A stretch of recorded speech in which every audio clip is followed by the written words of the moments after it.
Welcome back to our listeners and viewers at home. Today we have with us in the SAT studio Dr. Bergeron, who will be navigating us through the topic of the medical perspective of Jesus' crucifixion and death. Thank you so much for joining us, Dr. Bergeron. It's a pleasure to be with you. Shall we get straight into it? Please. Now, you've written a book around this topic. What made you to decide to write this book? It was an accident. In 2008, a Christian medical student group asked me to talk for their lunch group. And so I decided that I would read what physicians had written about the crucifixion of Jesus. When I did that, and I collected all the articles I could find, I found it peculiar that they didn't agree. There's disagreement among many of the opinions, and I thought that didn't make sense to me, because I thought a careful study of the facts would yield a conclusion that we could rely on as being medically accurate more likely than not. Yeah. I've done a lot of legal work and courtroom depositions, and so in that context we look at truth and what really happened. In the context, we try to evaluate what were the medical facts with a reasonable degree of certainty, and I think that's the kind of opinion that we can obtain by a careful study of the descriptions of Jesus' execution. That's wonderful. I'm glad you made the mistake of writing the book. Well, what I didn't realize is that it would launch me into a 10-year study. Yeah.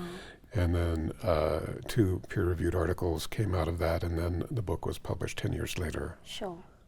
Wonderful, wonderful. So now, what are some things that surprised you or particularly interested you while doing the research? And that was the first thing, that physicians didn't agree. Yeah. I thought that was very strange for the reasons I said. And then, I guess the initial thing is that the descriptions in the Gospels are understandable medically. They fit with a description of someone that was progressing through traumatic hemorrhagic shock. Yeah. In the English language, shock means a lot of things: electrical sensation, or being surprised or flabbergasted. But in medical language, shock means an imbalance between metabolic demands or oxygen requirements and oxygen delivery. In the context of traumatic hemorrhagic shock, it's from decreased blood volume, decreased circulation, Sure. to the end organ systems. Yeah. You can understand with crucifixion. Crucifixion was probably the most grisly of forms of execution. There was no injury to vital organ structures. A person could be on the cross for days. But something was happening to Jesus' body that you would not be able to tell by just visual observation, because Jesus died in 6 hours. That's extraordinarily fast, when other people would be on the cross for days, as I said. Yeah. And he died before the other people that were crucified that day. Yeah. So something was happening to him. Sure. What was it? It was a chemical cascade that was occurring within his body because of the sequence of shock. This creates a chemical cascade of inflammatory changes, acidic changes to the body itself. Then in the context of a cold environment, which it was that day, hanging naked on the cross in cold ambient temperatures with blood vessels constricting, the blood can lose its capacity to clot. That's called trauma-induced coagulopathy, meaning the blood loses its ability to clot. And I proposed that that was a complication of shock that Jesus was experiencing.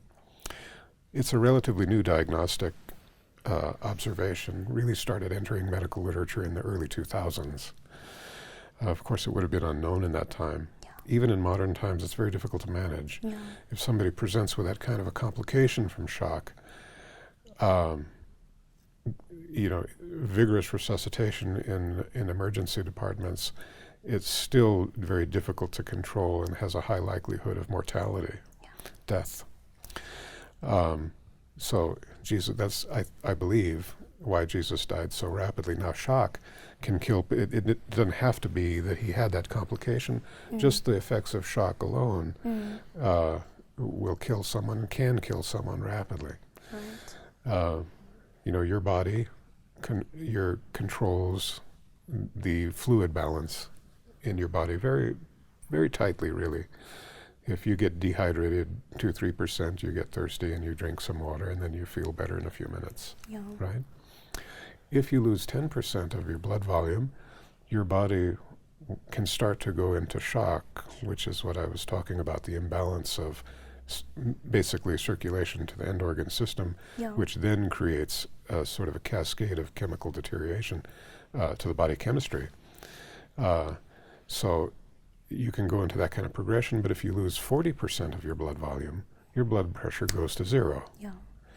So Jesus had multiple beatings that exceed what the usual crucifixion victim would have.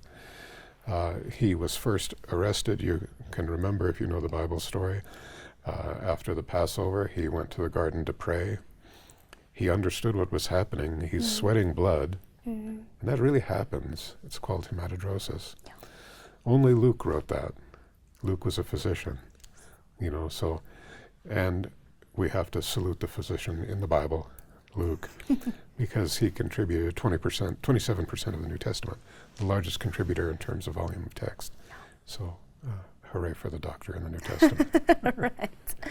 But he recorded that. Jesus goes to the home of the high priest, which was a multi-generational mansion. He meets Annas, the father-in-law of the high priest Caiaphas. He has a secret trial. They beat him. They put a blanket on him and beat him up and say, prophesy to us, and say, who beat you? Then he goes to Pilate. Pilate doesn't want to deal with this. He's not interested in Jewish religious squabblings. So he sends him to Herod Antipas, the son of Herod the Great, who puts a robe on him, sends him back to Pilate. Then he's beaten by a company of soldiers, it said. They put a stick in his hand as a scepter and beat him with that, and they beat him up, and they put a crown of thorns on him. Then he goes to scourging. So you see, we have a sequence of beatings. Right. This is, the third beating now is scourging, which would be with whips and lead balls sewn into the end that would cut the flesh all over the body. So by the time Jesus has to walk to the crucifixion site, he can't do it. Now the cross is maybe different than what you imagine. The vertical section of the cross was permanently fixed in the ground, and what they would carry was on their shoulders would be the horizontal section of the cross. I don't know what it would be, 25-30 kilograms maybe. Sure. He couldn't carry that, so that's one indicator that he's developing weakness, because the initial symptoms of shock would be lightheaded, dizziness, sweaty, heart palpitations, that kind of thing. So he can't do that. And then when they get to the crucifixion site, they would nail the body usually. To nail the hand, if you put a nail here in the middle of the palm, it would pull out with 100 pounds of distraction force. So that wouldn't be stable, it wouldn't hold the body. But if you take your ring finger and bend it as far down as you can to the vertical wrist, the crease in your wrist and your palm, if you drive a nail through there, it will go through the wrist bones, they're called carpal bones, and it would create a permanent or a stable fixation with that would withstand 245 pounds. Sorry, I don't know how many kilograms that is. Please. 100 kilograms of distraction force. So that would be how the hands would be nailed to the horizontal section, and the soldiers would lift the horizontal section and place it on top of the vertical section of the cross that was permanently fixed in the ground, and there would be a mortise and tenon coupling there. Then the feet would be nailed based on archaeological finds that we have. The feet would be nailed through the heel bone from side. And so you can see by all of those wounds, there's no vital organ injury. And then the person would stay there until they died. Sure. Jesus died rapidly, you know. Now, we have very few archaeological finds of crucifixion victims. The reason is that someone crucified would be left on the cross to be eaten by scavenging animals. But a family could request the remains, and that was the case with Jesus, where Joseph of Arimathea requested the body. But his death had to be verified by the centurion. We see that in Mark chapter 15. And then the body was released. Even Pilate himself was surprised Jesus had died so rapidly, right? But then, even then, before the soldiers would release the body, they drove a spear into his chest. They knew he was dead already. But the reason they did that was because they would not allow even the possibility that he could survive and come back to life. Because if they did, they would die. If they allowed a capital criminal to escape punishment, they themselves would be killed. So they were not going to release the body without full assurance that he was, without a doubt, dead. And so that's when the body was released. The description of this spear wound into the chest is a very interesting one, isn't it? In John chapter 19, he describes water and then blood. So what does that mean? That's strange, isn't it? Water and blood. How can that be? Well, it's understandable medically, because if fluid collects within the chest around the lungs, that's called a pleural effusion, and it's clear. And that can develop just by blunt trauma to the chest wall. In fact, the lung itself can collapse just from beating, blunt trauma. So the description indicates that that's what happened, that the blunt trauma to his chest wall had caused perhaps the lung to collapse, but at least fluid to develop around the chest wall. So if is thought to be the right side of the chest, between the fifth and sixth rib, now the Romans knew how to deliver a death blow, right? So if it goes between the fifth and sixth rib, roughly this area, if the spear encounters fluid around the lung, it will be clear. So John is standing there close by, he would have thought it was water. When the spear progresses further and ruptures the heart, then blood would mix with that fluid, and it would look like blood. So that's the description that John gives us. In the first century, who would know? Who could understand that? Even Origen, the church father, thought it was a miraculous sign. But it wasn't. It was just the physiology of someone being beaten to death and dying of shock. Sure. So vivid. I want you, I guess you've touched on this briefly, but can you tell us, what do you think was the cause of Jesus' death? What do you think it was? My sins. No, good answer. That's the correct answer. Most people, you probably heard people say Jesus suffocated to death. Right. And that's that's certainly what you hear most commonly. But if you examine where that idea came from, it's a new idea. A new idea meaning in the past 100 years. It was originally proposed by a French surgeon named Lebec and a Czechoslovakian surgeon named Hynek, who were aware of suspension torture. And they knew that if people were suspended with their arms above their head, they had difficulty breathing. And that became part of the Nazi penal code.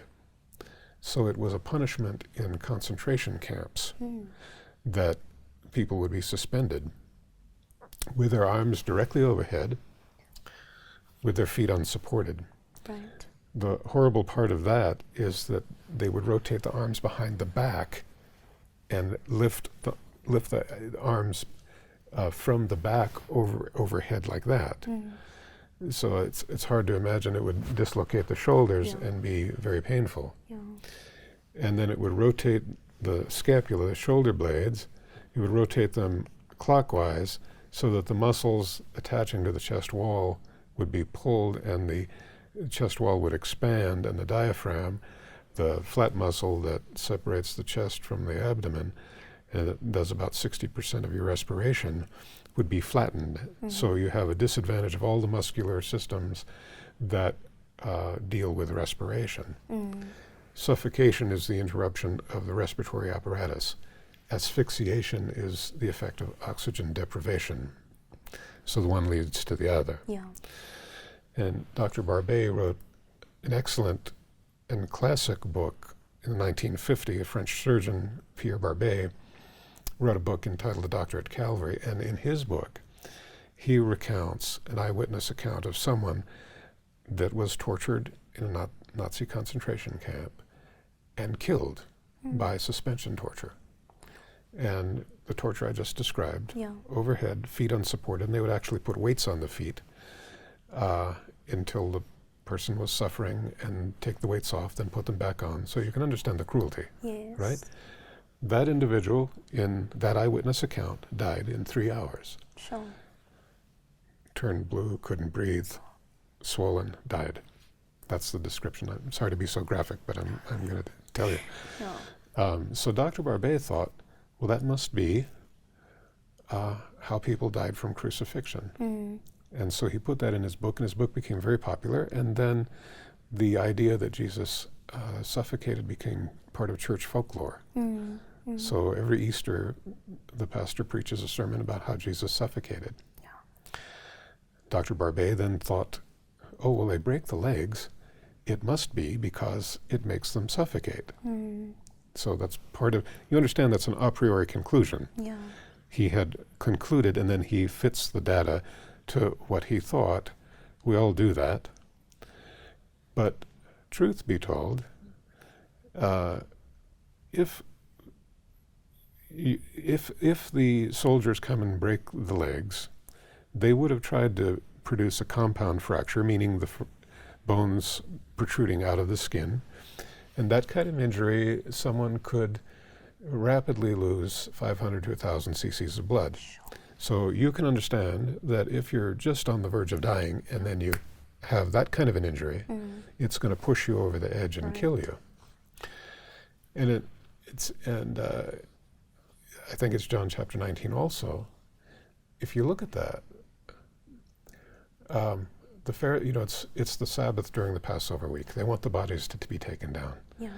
And the Pharisees go to Pilate and say, break the legs and take the bodies down. The text itself suggests that they understood it was a death blow. If they thought it made them suffocate faster, they could have said in the morning, why don't you break their legs now? So to speed up the process. No, but it's when the sun is starting to set and Sabbath is rapidly coming, then the Pharisees go and say, break the legs and take the bodies down so they can be down. So they thought it was a death blow. So the idea that Jesus suffocated is only within the past 100 years and really popularized in the past, 75 years. But unfortunately, it becomes part of discussion that it's pervasive. If I hear it in the U.S. and you hear it in South Africa, then people tell that all over the world. And maybe it's easy to understand how someone would suffocate, and then maybe it's a little more complicated to think traumatic hemorrhagic shock. Well, that's complicated. I don't get that. But suffocation, I can understand.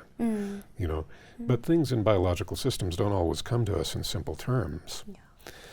And then Jesus died for your sins, right? Yes. And what did he do to get the forgiveness of your sins? He was crucified, right? Yes. Would you say he shed his blood? Yes. Okay. Was he suffocated for the forgiveness of your sins? No. No, he shed his blood for the forgiveness of your sins. Right. Matthew chapter 26, he's at the Last Supper. Jesus is at the Passover. He takes the cup of blessing. Now, this is a Passover Seder. The Passover Seder is probably the same as what Jewish people do today. We don't know that for sure, though, because the current practice, I think, is from the Mishnah, which postdates the time of Christ. But he takes the cup of blessing. The Apostle Paul called that the cup of blessing, 1 Corinthians chapter 10. The cup of blessing, also called the cup of redemption, that you take after you eat, right? So the description is clear. Jesus said after he's eaten, he takes the cup of blessing, and he said, this is the New Testament. Well, that's from Jeremiah, right? Yeah. Where there's a new, the relationship with humans is redefined now. Yes. It's no longer based on the law written on tablets. It's based on the law that's written in the hearts, where the heart of people is changed. And he said, this is my blood which is poured out for the remission of sins, right? Yes. So he told us how he died. Yeah.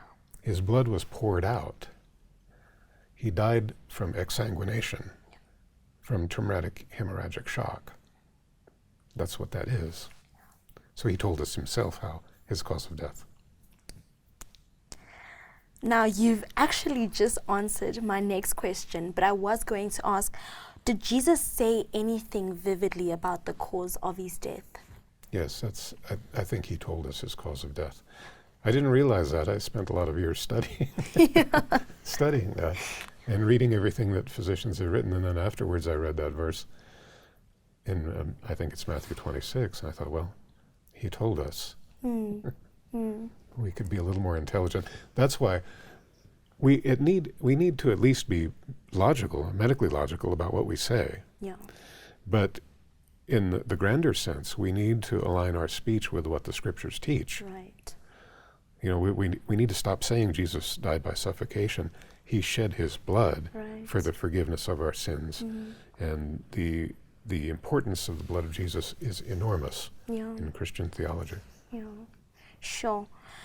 Now, I want to know, Doc, what do we know about the disciples' activity after they believed that Jesus had resurrected? Well, first, when he died, they all saw him die. Yes. John was standing close by with Mary, the mother of Jesus. Yeah. But I think it's Luke 23, it says they were all watching from a distance. Yeah. Everybody saw it. So how did they react to that? They went into hiding. The door was locked, right? Yes. Yes, that's John, is it 20? John chapter 20. They were in hiding. And they didn't go to the tomb on Easter. Yeah. They were still hiding. The concept of the resurrection of the dead was in some vague sense at the end of time within their theological thinking. Yes. The Sadducees didn't even believe that, but the common people and Pharisees did. But nobody had the idea of a near-term resurrection from the dead. They didn't go to the tomb. They weren't there, holding flowers and waiting for him to come. So they didn't believe it, right? It was the women's job to complete the embalming process. Jesus was taken down rapidly. I mean, the sun is setting. They've got to get him into a tomb before the sun sets and Sabbath begins. So they would wash the body, as would be typical of Jewish funerary customs at that time, and with an incomplete preparation, put him in the tomb. And the ladies were going to come back after the Sabbath to complete the embalming process. I say embalming, it's what they did in that time, which would be to wash the body, Yes. and anoint it with perfumed water or oils, and put plants, flowers and that sort of thing, wrap the body in a shroud, secure it with strips, sprinkle flowers over that, and then and then leave the body. Yeah. So that was the practice. So it was incomplete, so they were going back to finish that job. Yeah. So it was then, when the ladies came back, they didn't even believe that. Then they ran to the tomb to see. And then Jesus came to them. The door was still locked, but Jesus came into the room anyway. Sure. Wonderful. So, Doc, what would you say are some explanations that people may offer to explain away some biblical accounts of Jesus's resurrection? Well, most of the world doesn't believe in Jesus' resurrection. Right. And maybe they don't believe, maybe they don't know, or if they do know, they may not care. Yeah. If there are 6 billion people in the world, and maybe 1 billion are Christians, and most people are not Christians, are not going to believe that. If you look at, here you have this small group of people who encounter something that's very real and vivid. We know that historically to them, that made them believe Jesus resurrected, and out of that arose the Christian church, which comes to our modern time through a chain of succession of people coming to belief and believing, the rise of the Christian church. How did that happen? What would cause that to happen? What would cause those 12 and many others that were there in that time to so vigorously proclaim that Jesus had resurrected from the dead and was the Messiah, in spite of the fact that they were being tortured and killed? What causes people to do that? It has to be some sort of real experience. So to explain away, people don't want to believe in the resurrection of Jesus, how do you explain that away? Well, you could say, he wasn't really killed. Yeah. He somehow survived. But the descriptions of Jesus' execution are consistent with known Roman practices. There's no reason to exclude those or doubt those from a historical context. And Roman military discipline was austere. If you were on guard and you fell asleep, they were going to beat you to death. Yeah. If you allowed a capital criminal to escape, you were going to be killed. In Acts chapter 16, the Philippian jailer thought that Paul and Silas had escaped. He was going to fall on his sword. Yes. Right? Yes. People sometimes ask me, did anyone ever survive crucifixion?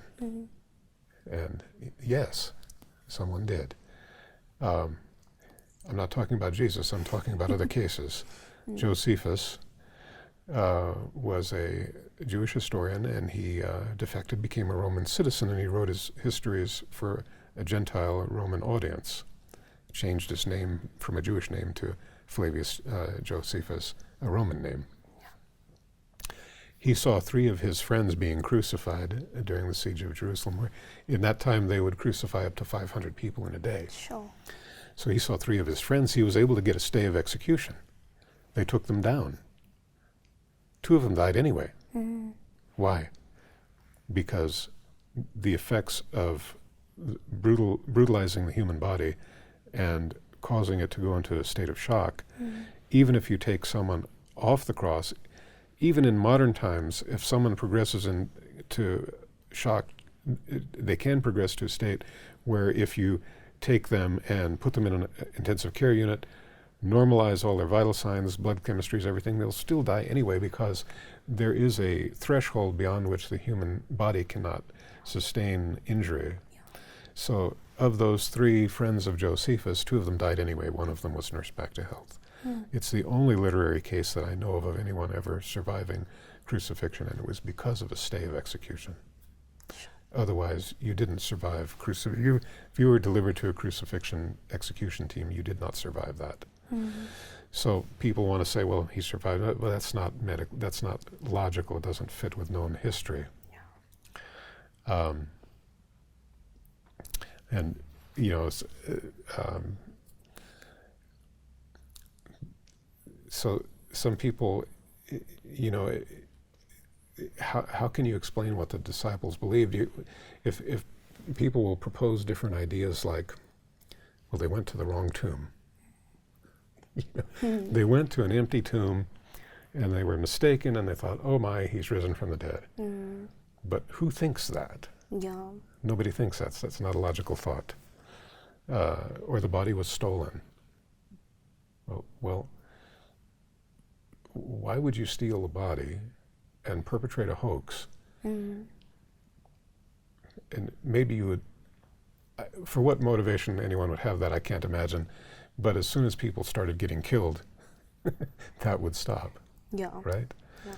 So those kind of explanations don't make any sense. And remember, the Pharisees had placed the Jewish guard, the Jewish police, yes. at the tomb. Yes. You know, so they wanted to prevent any kind of what they would view as a complication like that. They wanted Jesus' movement to go away. Yeah. They thought that that Jesus' popularity could look to the Romans like an insurrection movement and incite martial law. So they were very concerned about that. But like I told you, crucifixion victims, their bodies were left on the cross to be eaten by scavenging animals. You know, if you were Jewish leaders and you wanted the whole Christian movement to go away, what's the easiest way to do that? You pull the body out of the grave and put it back up on the stake and leave it there.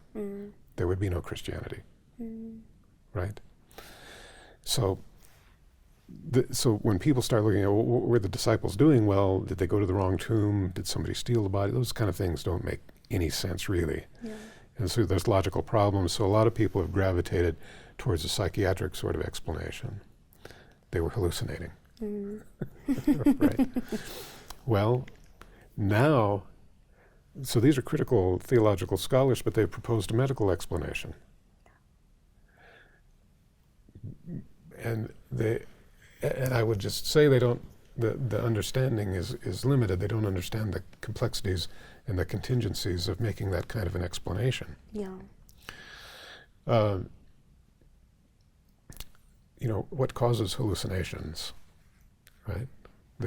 Something's causing, it's a symptom. It's not a standalone explanation. I say they were hallucinating and walk away and think I've done a good job explaining things. Yeah. You have to say why they're hallucinating. Right. We can categorize why people are hallucinating 3 ways.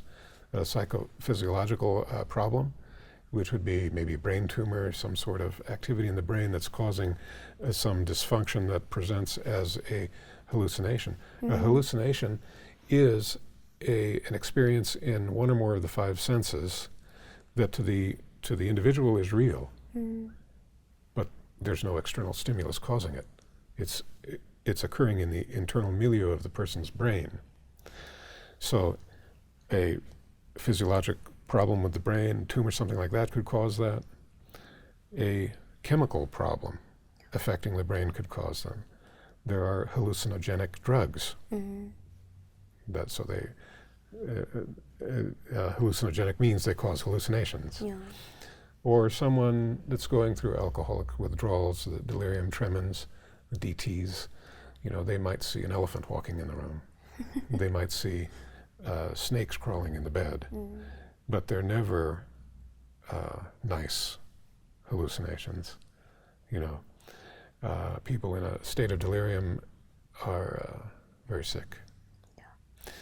Or what we would call psychodynamic causes of hallucination, and that's when psychiatric illness, mental illness, intrudes into the conscious mind into the form of hallucinations.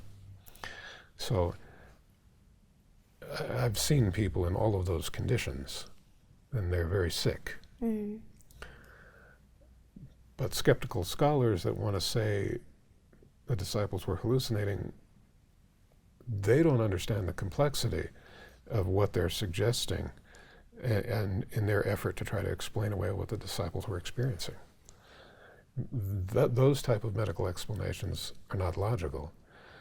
Were all the disciples, and more besides, all simultaneously so ill that they're in states of delirium and psychiatric breakdown for which there was no treatment, and all simultaneously experiencing hallucinatory phenomena, that, you know, that's non sequitur. It's illogical to consider that. And the other thing, you know, hallucinations are never the same between two people. You know, because it only occurs in the milieu of the individual's brain. Right. So any kind of hallucinatory phenomenon offers no explanation for the group encounters of the disciples with Jesus. And you know, in 1 Corinthians 15, where Paul gives us the resurrection creed, and he says, you know, Jesus was killed and crucified, buried, and rose from the dead according to the scriptures. And then he appeared to Cephas, then to the disciples, and to 500 people at once. So imagine going to church and people sitting next to you knew Jesus and saw him. You know, in that time, that was part of their worship, to recite a creed like that. So we can't say that today. But in their time, there were many, many people. None of this occurred in a vacuum, you know? Yes. There were a lot of people around. Not just the disciples, but the thousands of people that knew Jesus and followed him. So a psychiatric explanation for the disciples' belief in Jesus' resurrection really is untenable. It's so you know, in an academic integrity and people that really want to study the beliefs of Jesus, and maybe people watching may be questioning, they may be skeptical, they may have questions. You know, you don't accept easy explanations that are illogical. Do due diligence to study, Right. and understand, and the truth. And part of it is, you know, people will say, for example, someone might say, well, there is no God, and therefore the resurrection didn't occur. Maybe a lot of people would take that kind of position, right? But what they've done is, so you set up a dilemma that's maybe false. You have a premise that says there is no God. Well, who can say that with certainty? Because God is not measurable. Scientific inquiry is blind to the existence of God, because science really is observation, hypotheses, testing, experimentation, leading to hopeful conclusions that are helpful and reliable. Things that are beyond the natural world are not exposed to scientific inquiry, even though we can see the fingerprints of God and we can look at the complexity of nature and say, well, these kind of things don't happen by random. You know, there must be some sort of intelligent designer, or it sure looks like that. But that really doesn't get us to a discussion of Jesus, right?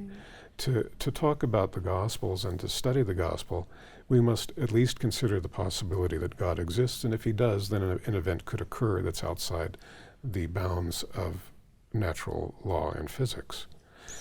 And so people that will adopt a agnostic or atheist position, you know, really that's a religion of its own.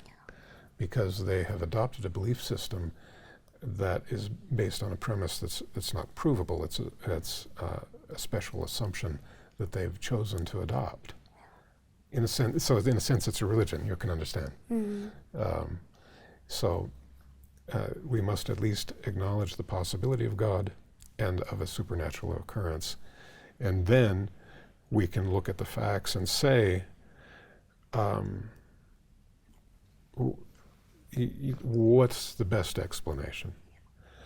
In medicine, we have what's called a differential diagnosis system of studying a patient. So if someone comes to me with a complaint, and I'll talk to them and ask questions, and then I'll examine them, and I'll form what is essentially a list of potential causes. Right. And we would call that the differential diagnosis. Yeah. And through a process of testing and further examination, we refine that. And the most likely, in the skilled physician, the most likely diagnosis then starts to move on higher on the list of what is the most likely diagnosis. Yeah. And, usually, sometimes it's challenging, but we try, and usually we can come to a correct diagnosis. That's the only way we can come to a correct treatment, right? So when we look at the facts of explaining the rise of Christianity and what the disciples experienced, if we take the different sorts of explanations that people would seek to propose, the ones that are illogical start to fall away. And we're left with the best explanation being the one that is recorded for us in the scriptures. So with a reasonable degree of probability, even if you're not a Christian, even if you're a skeptic, even if you're just studying and you're just inquiring, you have to examine the scriptural text as being the most viable explanation for what happened in that time recorded for us by people that were eyewitnesses, and the rise of Christianity from those people in the face of severe persecution and the threat of death. And disciples were killed after Jesus' time too, right? St. Ignatius of Antioch was eaten by lions in the Colosseum. I think it's AD 107. It's traditionally held that he was one of the children that Jesus blessed. So people that had a deep commitment to their faith would die rather than to recount that. Yeah. And the things that we, the Gospels that we have, very interesting. People will say things like, well, Jesus died, and then 30 years later they wrote about him. How do we know that it's the same thing? We know because there was a lot of people around. Right. And that people were in a position to know whether the Gospels were being corrupted or fabricated. They were guarded by faithful believers. You look, for example, I'll just take one example, is Luke's Gospel, Luke the physician. Right. We're indebted to the medical people in the Bible. He wrote 27% of the volume of text for the New Testament. Luke's Gospel was a 2-volume set of Luke and Acts. Right. It was prepared for a Roman official named Theophilus. We don't really know who it was. But people say, and I think you can read the book called Paul on Trial, and the author's name is Mauck, M-A-U-C-K. He makes a credible case that Paul was being taken to Rome to be tried by the Supreme Court, by Caesar himself. You remember in Acts chapter, I think it's 26, he says, I appeal to Caesar. Yes. Then to Caesar you'll go. Well, that's dangerous. Yeah. See, Caesar could have you killed forthwith, immediately. And in that time, you didn't just start a religion on your own. Right. The Judaism was a sanctioned religion in the Roman Empire and was permissible, but not some rogue, faction of Christianity. No. It would be illegal and you'd get killed for doing that. Right. So Luke wrote his Gospel and Acts. I think you can credibly make the case that he wrote them as interrogatories for the Roman court. And so he starts off in Luke and he says, many have undertaken to record the things that we've known and that we've seen, and eyewitnesses. And so he said, having understanding of these things, so he collected all that information and he wrote it down. And then he submitted that to the Supreme Court. And Luke was uniquely positioned to do that because he was educated. He understood the Gentile mindset. He understood the Roman government, I'm sure. He understood what he was doing. He also would have understood the importance of what he was doing for the Christian community. But Rome was a developed, structured government. They had record systems, courier systems. They had an established, developed court system. And if he submitted false information to the Supreme Court, can you imagine? It would have got him killed. Yeah. So he submitted that to the Roman Supreme Court, seemingly. And there is some tradition to say that Paul was taken to the Supreme Court and gave his testimony to Caesar. And released. But he was rejected. The testimony of Christ was rejected, and which caused the Emperor Nero to become even more vile. And Paul was recalled to Rome and executed. So that's tradition. I don't know the validity for sure, but what is clear from the scriptures and the evidence would indicate that he was taken to the Roman Supreme Court for trial, and those documents, he would have had to have documents submitted, and those documents are likely the ones that were submitted to the Supreme Court.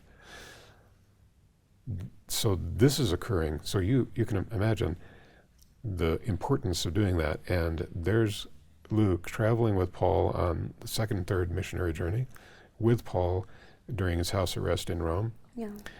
He's meeting many people, the other disciples, and he's talking to people that knew Jesus, and he's recording that information. And it was important that it be accurate. And then, again, through the succession of time, the church fathers, people that knew who the authors were observing these things. They were protecting them from any kind of contamination or corruption, that we can reasonably say that the things that we have, the Gospels, were written by the people that the Bible says wrote them, and that they have not been changed. For example, the siege of Jerusalem in 70 AD, where Jerusalem was leveled to the ground, and Josephus said anyone that had been to the city wouldn't have known where it was. And maybe that's hyperbole, but you can understand what he said. But none of the Gospels have that information. If someone came along afterwards and wanted to kind of, change the Gospel a little bit, update them, they wouldn't have missed that because Jesus predicted it. But it's not present in the Gospels, which would be a strong indication that they were written before 70 AD and not changed.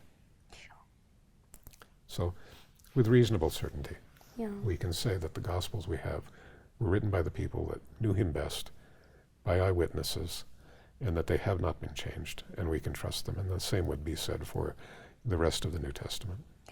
Sure. That's phenomenal. And the explanation, the medical perspectives you've given us today, centered around the resurrection, crucifixion, and death of Jesus Christ, are absolutely phenomenal.